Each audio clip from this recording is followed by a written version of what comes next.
Ma'am क्या नाम है? शबनम हाशमी। मैम आप परिवार से मिलकर आए हैं तो क्या कहना चाहेंगे हाथरस के मामले में? देखिए, परिवार से हमारी काफ़ी लंबी चौड़ी बातचीत हुई पूरे प्रकरण को लेके। और जिस तरह से उनके साथ पूरा प्रशासन और पुलिस का रवैया रहा है 14 तारीख से लेके और 29 तक, जब तक उस लड़की की बॉडी को चलाया गया, तो उनका कहना ये है कि उनको एक इंक्वायरी चाहिए जो कोर्ट की सुपरविज़न में हो। बाकी उनको किसी इंक्वायरी पे भरोसा नहीं है। और हमारी भी यही डिमांड है कि सारे प्रकरण पे जिस तरह, क्योंकि लगातार हो रहा है, कहानियाँ बनाई जा रही हैं, जबकि लड़की का बयान मौजूद है, उसका डाइंग डिक्लेरेशन मौजूद है, उसके बावजूद अलग अलग तरह के प्रश्न खड़े किए जा रहे हैं। तो हम भी ये डिमांड करते हैं कि इस पूरे हादसे के ऊपर एक इंक्वायरी होनी चाहिए जो कोर्ट के सुपरविजन में। मैम अभी जो बीजेपी के सांसद हैं राजवीर सिंह दिलेर, वो आरोपियों से जेल में मिलकर आए। कहीं ना कहीं बीजेपी जो योगी सरकार है वो आरोपियों को बचाने की कोशिश कर रही है। देखिए, वो बचाने की कोशिश तो कर ही रहे हैं, क्योंकि लगातार इस तरह की बयानबाजी हो रही है। योगी सरकार ने जिस तरह से एक दो दिन परसों शायद जो जिस तरह केस सारे रजिस्टर किए हैं और ये कहा है कि ये इंटरनेशनल कॉन्स्पिरेसी है पूरे यूपी में जातीय दंगे कराने की, ये बहुत ही शर्मनाक बात है। जिन लोगों ने अपनी आवाज़ उठाई इस उत्पीड़न के ख़िलाफ़ और प्रतिरोध किया या कहीं डेमोस्ट्रेशन किए, उन सबके ऊपर केस लगा देना, बजाय इसके कि आप पीड़िता के परिवार के साथ खड़े हों। उनकी बेटी के साथ जो हादसा हुआ, उसके बाद उसकी बॉडी को आपकी पुलिस ने जला दिया, वो कितने सदमे में हैं, उनके साथ खड़े होने के बजाय आप वहाँ पे खाप पंचायत होने दे रहे हैं। ठाकुर बिरादरी की पंचायतें हो रही हैं, वहाँ से धमकियाँ दी जा रही हैं। बीजेपी का जो आईटी सेल का इंचार्ज है वो ट्वीट कर रहा है और कह रहा है ये झूठ है।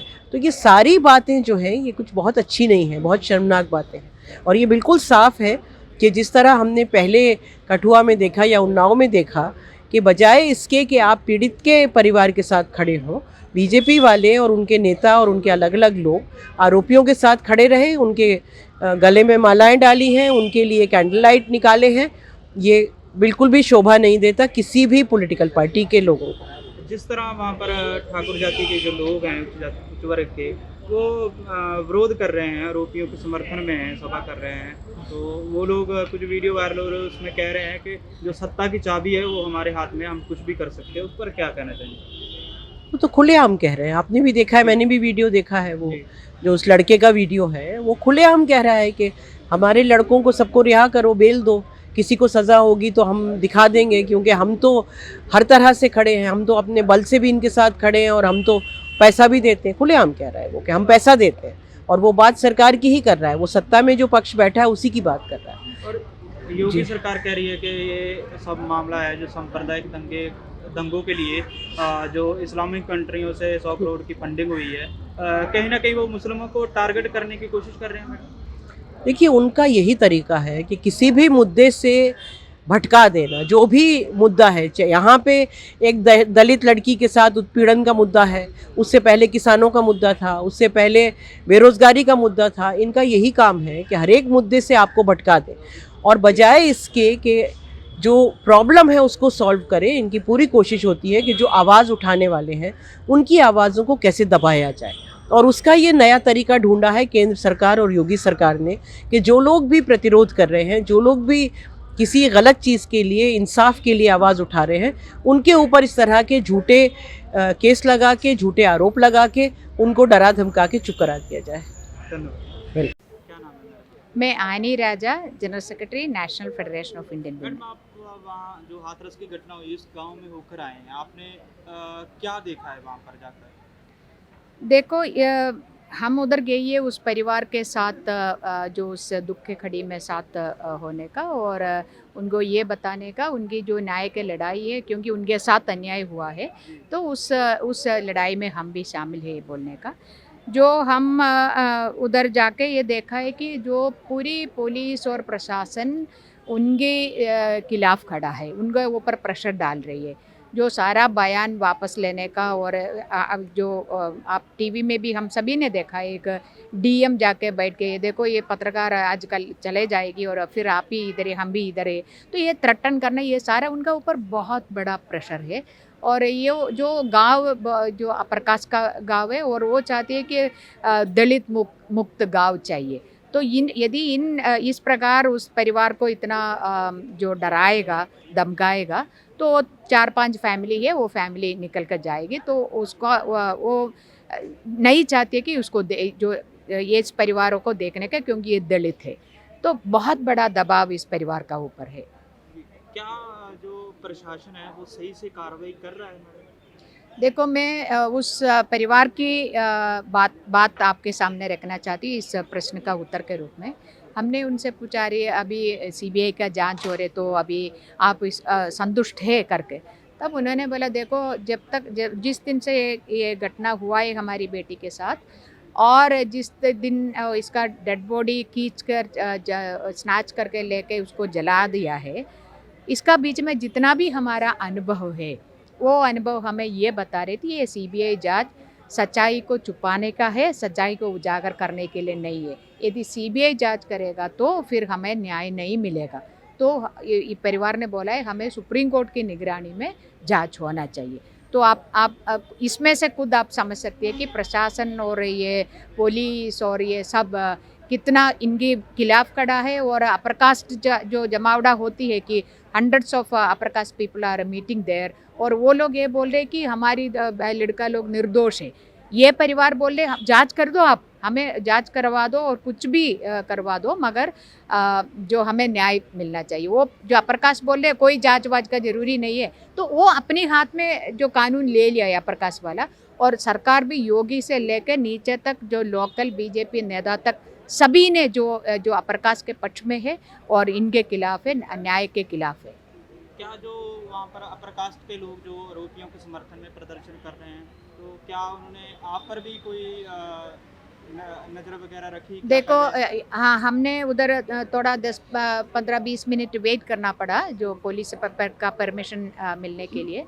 तो हम ये परमिशन का जो लिख कर देने के लिए जब जा रही थी, तो हमारे यार जो आसपास सराउंड में 2 लड़का और भी लोग हैं, मगर 2 खास करके 2 नौजवान लड़का, वो जो उनका कलर वाला, जो संगी कलर वाला वो सारा पहन गए, और वो हमारे चारों ओर घूम रही थी। और इसको हम ऐसे चल रही थी, शायद छीनने के लिए होगा हमारी कागज़, मगर वो ऐसे ही निकला है। और हम जब तक उधर था, वो लोग घूम रहे थे और पुलिस के साथ भी बातचीत कर रही थी, और कौन आ रहे कौन जा रहे, ये सब चीज़ें पूछ रही थी भी। क्या इस हालात में परिवार का उस गांव में रहना ठीक है मैडम?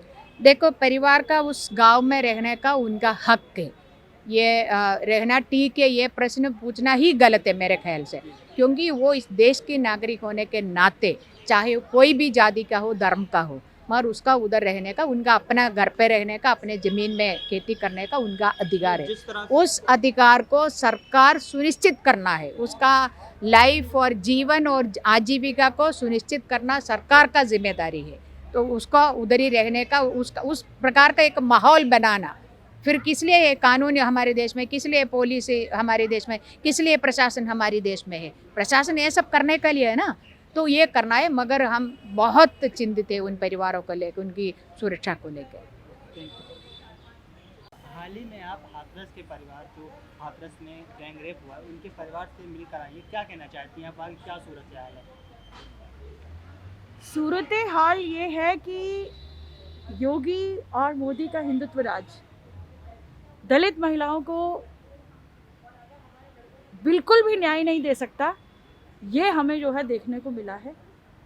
हमें ये भी देखने को मिला है कि पूरा का पूरा पुलिस प्रशासन, पुलिस के पास वो इंफ्रास्ट्रक्चर ही नहीं दिया गया है कि जब पीड़ित महिला, पीड़िता थाने से अस्पताल तक जाने की ज़रूरत हो उसको, तो पुलिस के पास कोई तरीका ही नहीं है। ना उनके पास गाड़ियां हैं, ना अस्पतालों के अंदर ऐसी व्यवस्था की गई है कि इतनी एम्बुलेंसेस हों कि हर थाने के ऊपर जो है जा सके और पीड़ितों को अस्पताल में पहुंचाया जा सके।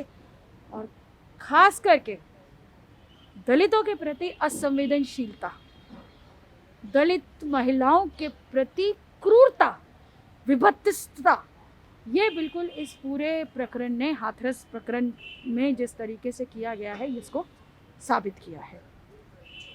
हम उस बच्ची की बुआ से, उस बच्ची की भाभी से मिले। वो बुआ हमको रोते रोते बता रही थी कि हम, उसकी माँ, हमने पुलिस वालों के सामने झोली फैला दी कि हमें अपनी बेटी का शक्ल एक बार देखने दिया जाए। और ये क्रूर प्रशासन, ये असंवेदनशील प्रशासन, मैं कह रही हूँ, ये भारत के संविधान के मूल्यों के खिलाफ तो जो इन्होंने किया, इन्होंने बेसिक मानवता को शर्मसार कर देने वाला कृत्य जो किया है, और उसके बावजूद भी वो डीएम अभी तक अपने पद पे बना हुआ है।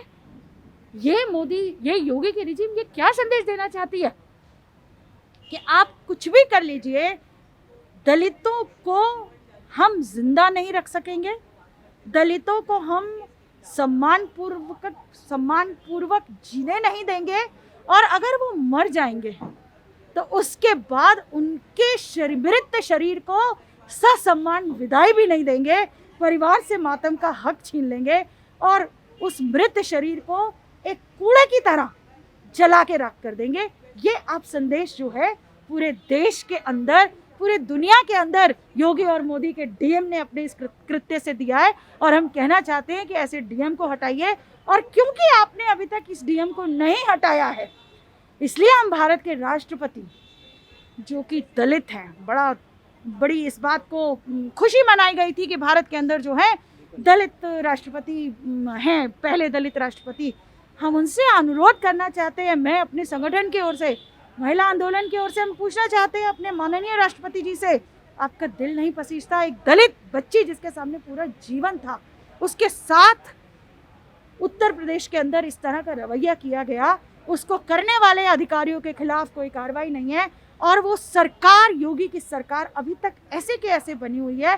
क्यों नहीं योगी सरकार को डिसमिस किया गया है, क्यों नहीं मुख्यमंत्री आदित्यनाथ योगी को अभी तक उनके पद से हटा दिया गया है? मैम, जो यूपी पुलिस का रवैया रहा है इस बीच, क्या कहना चाहेंगे आप यूपी पुलिस को? देखिए, यूपी पुलिस का पूरा रवैया दो तरह से रहा है।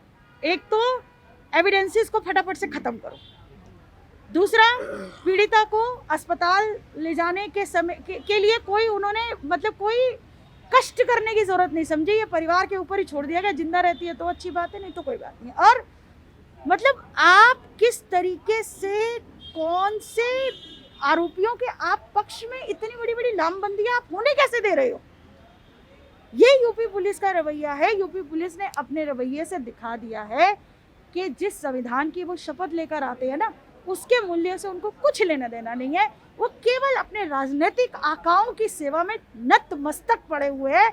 वो जिस कानून के तहत, जिस संविधान की रक्षा करने की वो शपथ लेते हैं, उसके मूल्यों को उन्होंने बिल्कुल भुला दिया। और पुलिस का रवैया एकदम क्रूर, असंवेदनशील और जो कानून है बिल्कुल उसके खिलाफ है। मैम, परिवार वालों की आपसे क्या मांग रही है उनकी?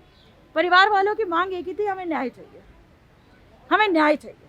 अभी भी उनको न्याय की उम्मीद है? बिल्कुल, देखिए न्याय की उम्मीद तो है ही, उनकी मांग है कि उनको न्याय चाहिए, ठीक है। और उनके न्याय की ये जो मांग है, और जाहिर सी बात है वो बिल्कुल स्पष्ट है कि उनके साथ अभी जो, क्योंकि उन्होंने हमें नरेट किया कि किस तरीके से अभी 3 दिन पहले तक भी उनके पास किसी को आने नहीं दिया जा रहा था, किसी से को उनसे मिलने नहीं दिया जा रहा था, उनको घर में एकदम बंदी बना लिया गया था।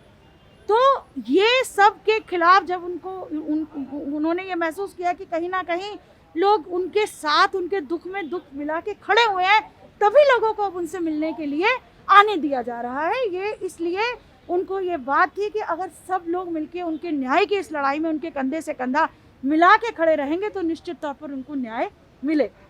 मैम, जिस तरीके से वीडियो वायरल हो रहा है और पीड़ित परिवार के घर वालों को डराया जा रहा है, इसके बारे में देखिए, यही हम कहना चाह रहे हैं कि पीड़ित परिवार को डराने में अफसरशाही पीछे नहीं है, पीड़ित परिवार को डराने में जो है, जो पुलिस अधिकारी है वो पीछे नहीं है। और पीड़ित परिवार को डराने के लिए जिस तरह की ठकुरों की गोलबंदियां अलाउ की जा रही हैं और उनको वायरल किया जा रहा है, और जिस तरीके का एक काउंटर नैरेटिव, एक कि ऑनर किलिंग है, एसआईटी उस नज़रिए से जांच करेगी और उसके माँ और भाई ने ही मार दिया है, ये सब जो इस तरह का जो ये नैरेटिव चलाया जा रहा है, हम मांग करते हैं इसको इमीडिएटली बंद किया जाना चाहिए। आप वैसे यूट्यूब के ऊपर से कोई भी नैरेटिव आप फटाफट से हटा देते हैं, लेकिन जो इस तरह के, आप देखिए, हम एक कानून के शासन के अंदर हम काम कर रहे हैं। After all rule of law को अपना काम तो करने दिया जाए। क्यों नहीं इस मामले के अंदर जो है इसकी court monitored inquiry, scientific inquiry और जल्दी से करा करके इसमें जो है पूरे मामले के अंदर आरोप पत्र दायर किया जाए। अभी तो हम ये नहीं कह रहे वो दोषी, हम कह रहे हैं आरोपी है। तो वो आरोपी अगर दोषी सिद्ध होते हैं तो ये चीज़ तो कोर्ट ऑफ लॉ तय करेगी ना। तो कोर्ट ऑफ लॉ को आप काम तो करने दीजिए। आप पहले ही आरोपियों के पक्ष से आपके जो है आरोपियों के साथ आपके जो सांसद है वो जाके मिलकर आते हैं। आप ही लोगों से मुझे भी पता लगा, और साथ में ये पता लगता है कि भाई आरोपियों के पक्ष में इतनी बड़ी बड़ी आप गोलबंदियां होने दे रहे हैं। तो आप तो ये संदेश देने की कोशिश कर रहे हो ना कि ये सिस्टम के अंदर हम आपको न्याय नहीं देंगे। तो हम समझते हैं इस तरह की चीज़ों से योगी और मोदी प्रशासन को बाज आना चाहिए। इस तरह की गोलबंदियों के ऊपर रोक लगवानी चाहिए। और इसीलिए, क्योंकि ये सरकार कुछ भी ऐसा नहीं कर रही है, इसलिए इस सरकार को सरकार में बने रहने का कोई अधिकार नहीं है। इसने कॉन्स्टिट्यूशनल मशीनरी को फेल कर दिया, इसने संवैधानिक जितनी मशीनरी है उसको फेल करने के लिए, और सिर्फ इसलिए फेल किया है ताकि ऊंची जात के आरोपियों को बचा सके। उसके लिए इन्होंने संवैधानिक पूरी मशीनरी का दुरुपयोग किया, पूरी मशीनरी को इन्होंने फेल कर दिया है। इसलिए अब जरूरी है कि इस सरकार को जो है इसके पद से हटा दिया जाए, मुख्यमंत्री मोदी अपना पद छोड़े और यूपी सरकार को डिसमिस किया जाए।